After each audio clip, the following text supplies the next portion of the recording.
to this podcast series created and hosted by IEECP featuring cool project results. I'm Mary Connors, your host from the IEECP communication team. This series is part of IEECP's podcast hub, Energy in Your Ears. This new season was developed to celebrate the organisation's 10th anniversary, and over the course of 10 episodes, or perhaps more, we will hear about many of the topics IEECP works on, including housing inclusivity, local and regional climate and energy governance, building renovation, and one-stop shops to industrial efficiency and many more.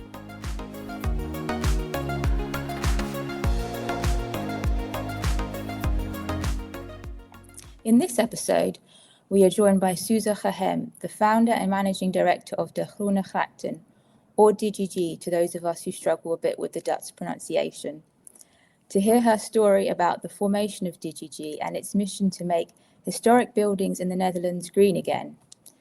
We will also hear about DGG's involvement in the EU-funded LIFE HORIS project, which aims to make home renovation hassle-free for citizens in Italy, Spain, and Portugal, building on the model of DGG.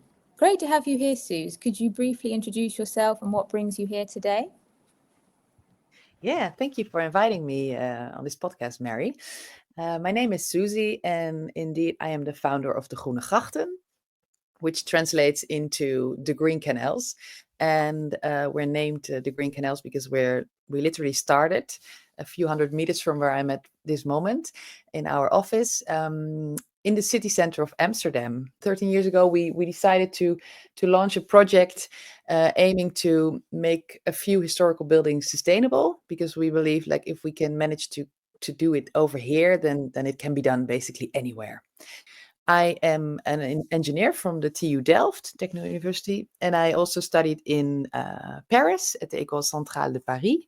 Yeah, so I'm super excited that this project that we launched in the Netherlands that was aiming for making historic buildings sustainable, now via this collaboration with all these partners is gaining access to all these citizens. So it's not only for historic buildings, but it's for everybody with their home renovation. So it's like millions of people that could use this platform. And if all these millions of people are starting to make like little adjustments in the way they make their house more sustainable, then the impact that we can create altogether is enormous. And I really think that's a beautiful way to scale the knowledge that started with this research and this knowledge that we gained with these most complex buildings. So for me, this project, this HORIS project that we're going to talk about more today, it sounds cheesy maybe, but it feels like a dream come true. We've been working for such a long time on renovating the buildings in the Netherlands. And if we now, through upscaling the knowledge with all these beautiful partners, were able to somehow broaden the impact that we were making in the Netherlands to all these beautiful countries, then I think that's an amazing result of our joint efforts over the last few years. So, Indeed, Suze, that's like an amazing story. So where did you first come up with the idea of DGG? It was your idea, your baby, essentially, wasn't it? Yeah. So as a designer, you always hope to wake up one day and then have this amazing idea that's going to change the world in some way. Up until that moment, I was 26 by then. I was aware that I didn't have this life-changing idea yet, but I was looking for it, and I wanted to be something sustainable, something meaningful, something that somehow made an impact, however small or large. But I was also not thinking that I was going to change the whole world, not putting all that weight on my shoulder, but I felt that I wanted to do something meaningful. And I graduated in Delft, and actually right after I got in touch with our very first Dutch astronaut. He's called Wubbo Ockels. He was the first Dutch to go to space 1 year before I was even born. And he was not only iconic in the sense that he was an astronaut and he went to space, but ever since he came back, he founded a lot of sustainable organizations. He did a lot of research at the Technical University of Delft, where I graduated.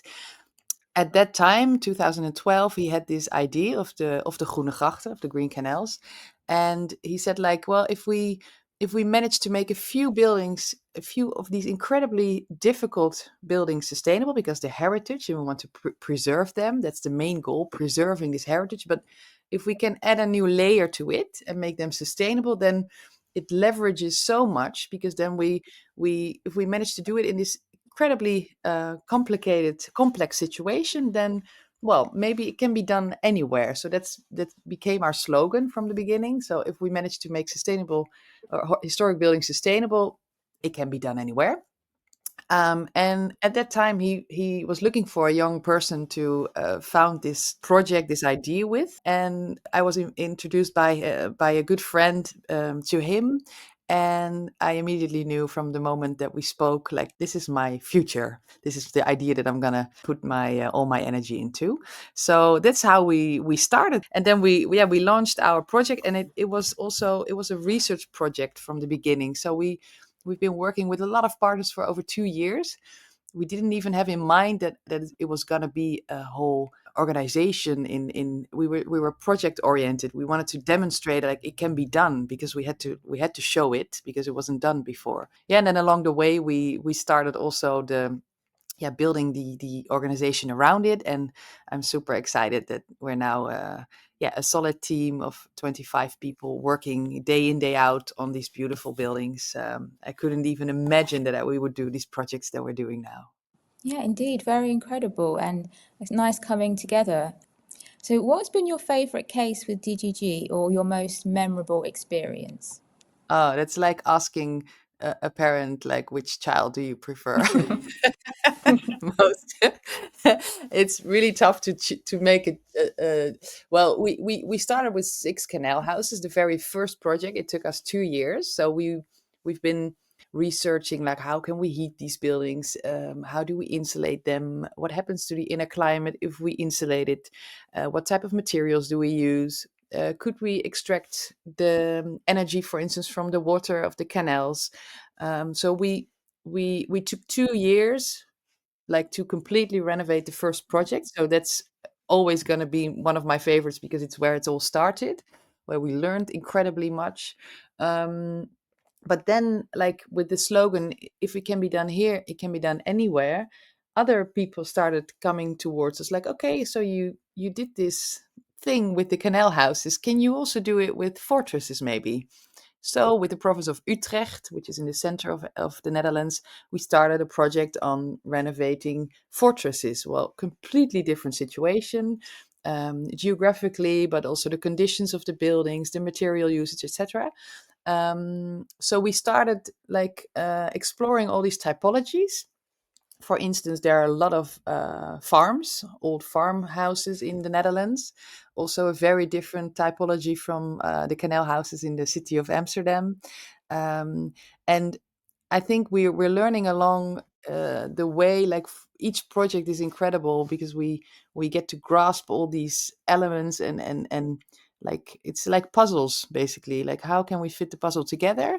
And well, if we fast forward to now, we are working on one of the most iconic hotels in the city of Amsterdam. But we're also doing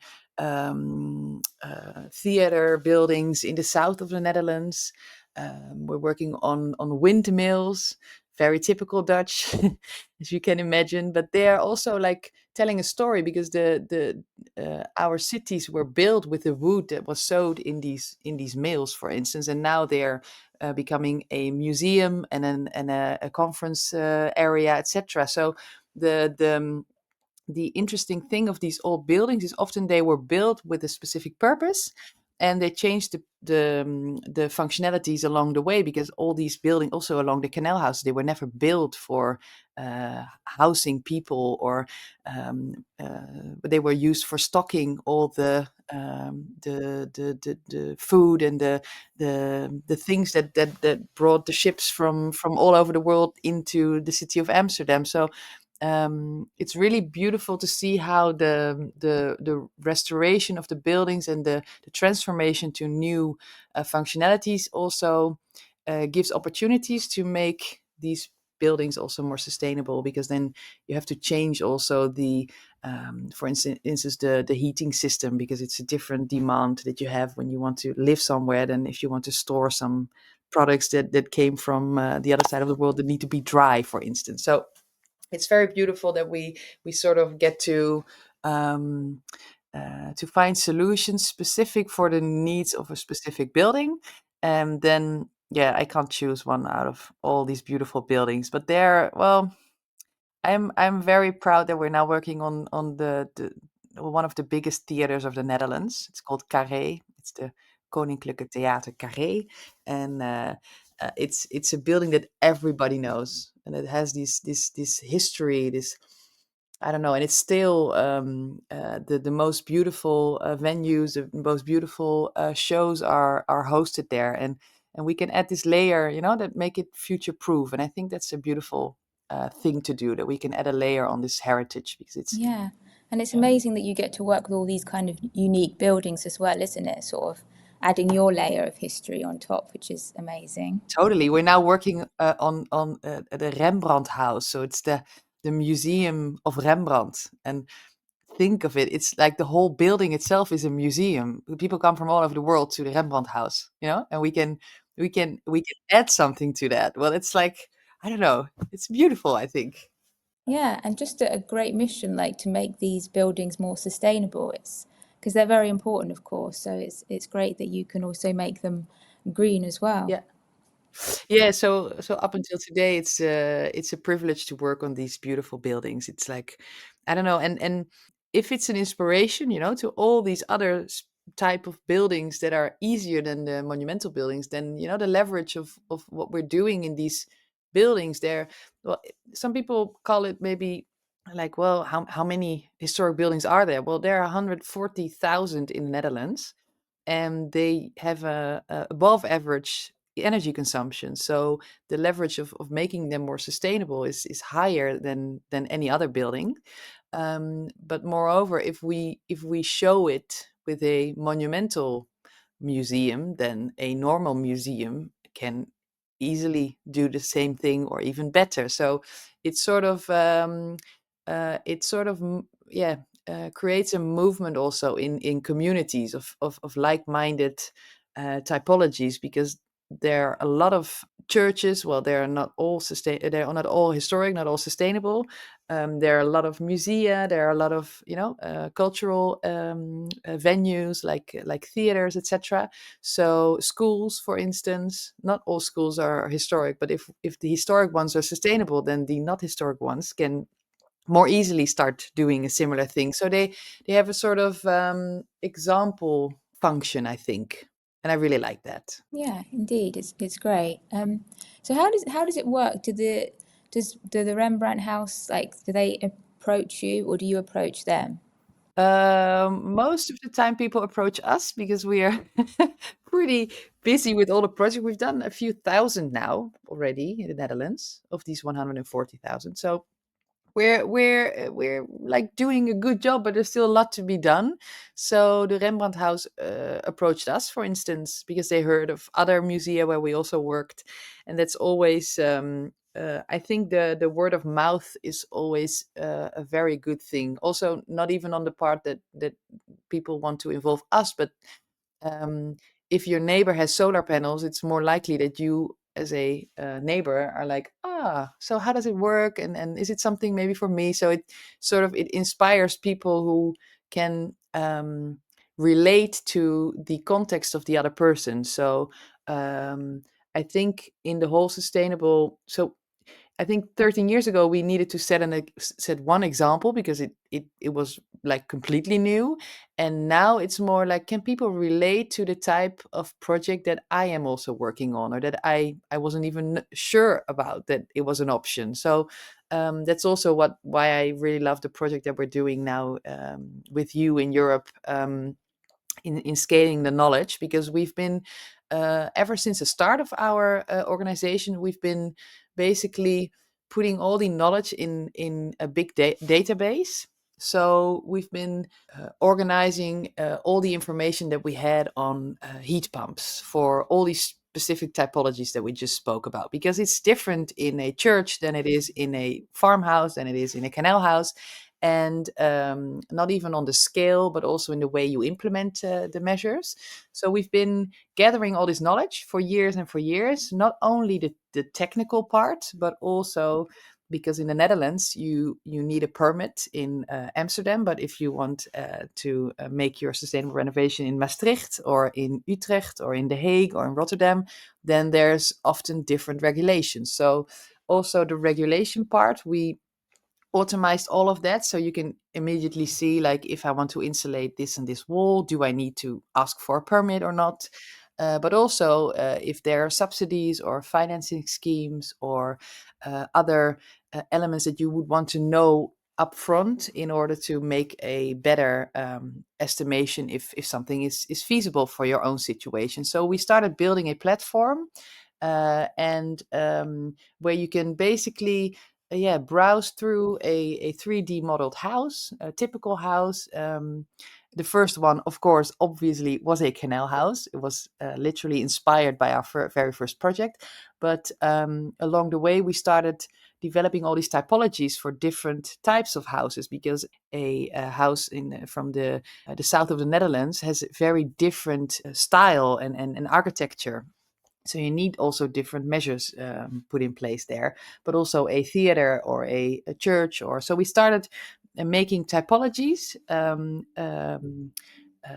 the platform that people can just browse through and make their own plans with. And well, then the Netherlands is quite small, so our climate is pretty similar if you are in the north or in the south. It might differ a tiny little bit, but not that much. So in general, the measures in the Netherlands are relatively similar, like on how you insulate and if we have heat or cooling problems. And it depends on the typology, whether you want to, I don't know, do something special with the inner climate.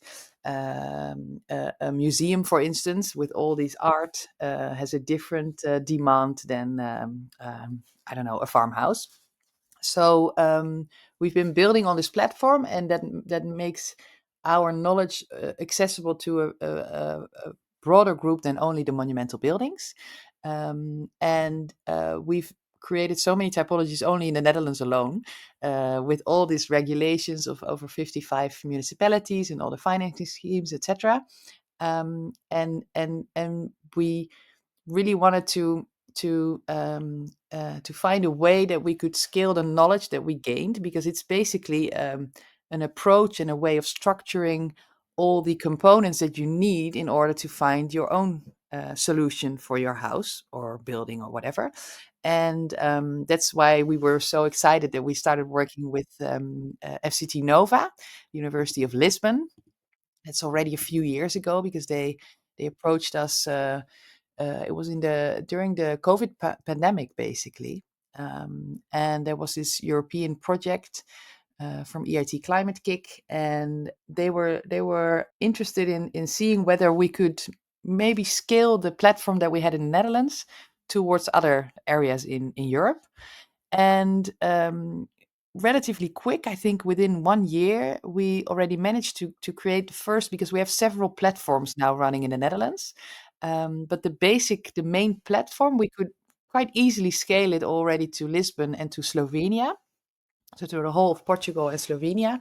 And we could say that was basically a sort of test case for what we're doing now in this broader group of partners in the HORIS project, um, where we could scale the more advanced features of the platform to these three completely different countries, because it's the south of Europe. You have very different climatic conditions. So the platform, like in the features and in the structure, is very similar to the Netherlands, but then the content and everything around it is completely different. Okay, so you're talking about the green menu as a kind of precursor to what you're doing now with Horace.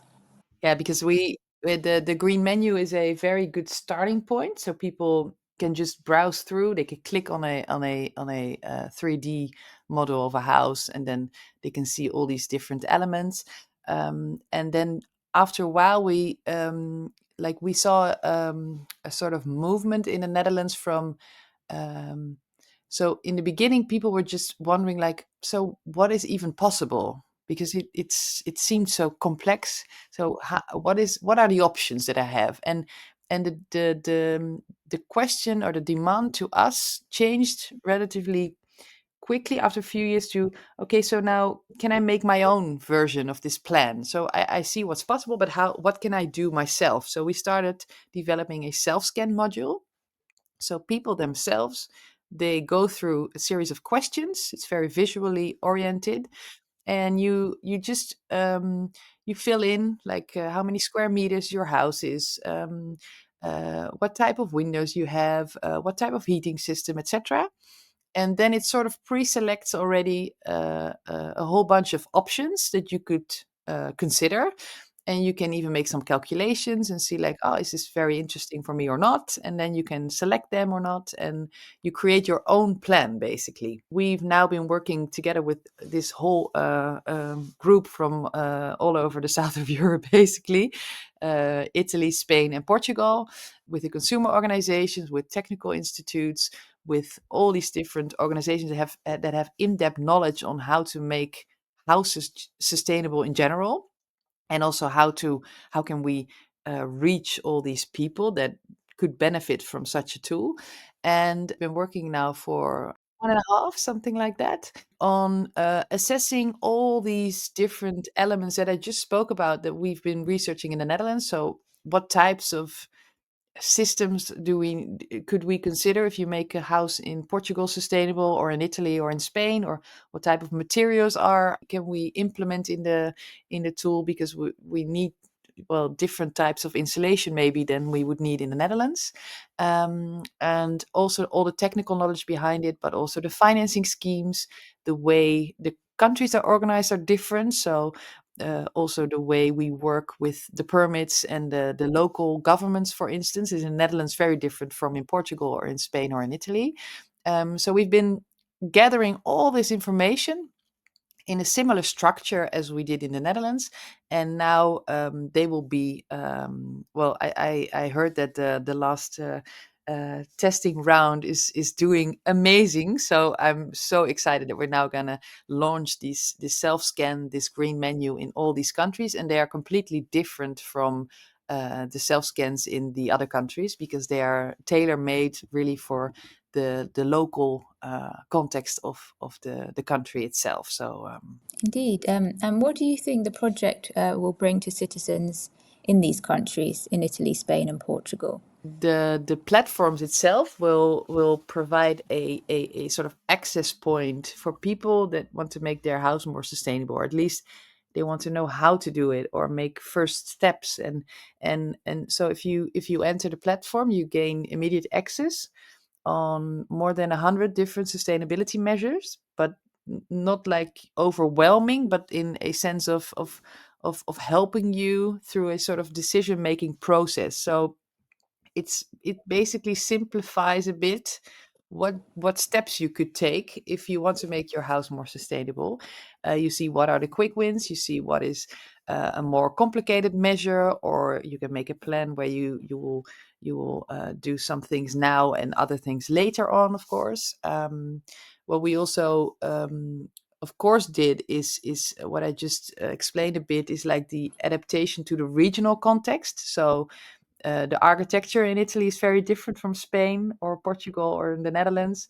The climate is different, and also the regulations. So we put all these elements in the platform, and also if you are entering the platform, you can see directly what are the financial implications, for instance. So there are calculation tools where you can immediately estimate, based on the information that you put in the tool, like what does it cost, what are the savings, how many CO2 can I reduce, for instance. But also some more information like, okay, what type of organizations are available in my country. So we put a whole new, and that's a new feature that we developed altogether, with local contractors. So whenever you're interested in a specific measure, you can immediately see like, okay, who in my region could I approach, and you can immediately approach them if you want through the platform, to apply for a quote, because we see that people often when they are aware and they are convinced that they want to do something, then the next step of implementing it is also a new barrier, and we want to like help people to immediately go to the right people locally that could help them to implement a specific measure. Yeah, and that will be a real plus, won't it? Because, I mean, I'm sure we've all heard like home renovation horror stories about bad providers. So the fact that Horace is going to provide like a verified checklist will be a very good benefit, I think. And that's why it's so important that we have these that our project is a group of partners that really know the local conditions, that know the local organizations, that are basically they stand for the consumer rights. The consumer organizations are behind it, so they know how to help you make a solid decision on the contract. That's something I would never be able to do from here in the Netherlands, because I have no idea. But that's why this group of partners all together makes this project so beautiful, because we each have a piece of this puzzle that we can help people to make. Yeah, indeed, it's a great collaboration. How do you think it could be upscaled to even more countries? So the beauty of this project is that we've been working on creating a database structure that is now available in all these different countries. And you can imagine, in the Netherlands, we already gained an enormous amount of data, and we had to create structures that you have your own database in a specific country from the other. That sounds very boring, but it was a lot of work for us to make that happen. And now we have a structure that is capable of just adding a new country. So it would be fairly easy if we would now invite France or another country in Europe to also join this platform, because it's been built thanks to the European Union, and we can now scale the architecture and the framework. Yeah, the deployment in the new countries enables us to also easily add, basically, to the core development also new countries, so we can efficiently do that. And what we also managed to do is make the basic structure and template more adaptable. So now we can accommodate all these specific building traditions, climate conditions, regulations, specific new country information, etc., and also the local expertise. So we can now integrate the local information in the platform. So, well, it will not be a week, but we can do it fairly quickly. It will not take 1.5 years to add through 3 new countries.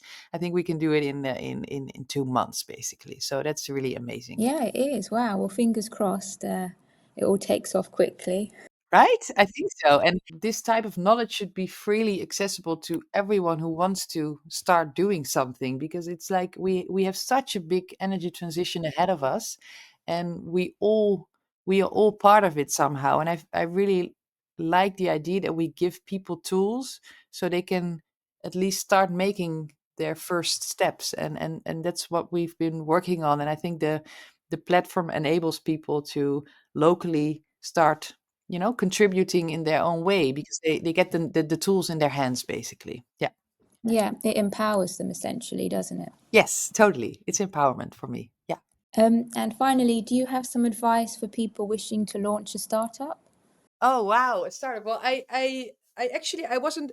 It sounds maybe crazy, but I was not aware that I was launching a startup at the time. So 13 years ago, we were just kicking off with an amazing idea, and we were project oriented, and we just wanted to make it happen. And from this energy, we started thinking like, but if we want to like make an impact on a larger scale, then we need a vehicle to do so. So we started founding our organization. And so I think you really have to love what you're doing, not thinking in all the things that might come towards you that might be complicated, because I've been building on for 13 years, and you each period has these specific new challenges, because you're growing, so things are constantly changing, and you have to love change. That's a very important thing, I think. But yeah, if your heart is really in it and you're willing to do the hard work, because I've been doing everything from the start on, and now I'm super excited that there are so many people around me, that because I'm not the organization on my own. We're now 25 people who are like day in, day out working on making this impact, and I couldn't do it without them. So yeah, start with something you really love and do the hard work, and don't think in problems, but like be very solution oriented, and then it will be an amazing ride, I could say. Oh, thank you. That's really great advice, and it's been wonderful to hear your journey. I'm sure others are going to be very inspired to listen to it. Thank you, Suze, for sharing your great insights and experience. It was amazing to have you talking with us today. Well, thank you, Mary, for inviting me, and I'm super excited for what's coming next. So may this be the start of a very big movement in all these countries, and I'm very looking forward to hearing the experiences of the people that are going to start using the platform. So looking forward to it. You can learn more about Horis by visiting the project's page on IECP's website, www.iecp.org, and look for the project on LinkedIn, Life Horis. You can find all the links in the podcast description. Dig into our other podcasts where we explore the topic of housing inclusivity with the Housing Project. Coming soon, a focus on industrial efficiency. Join us next time, and thanks for tuning in.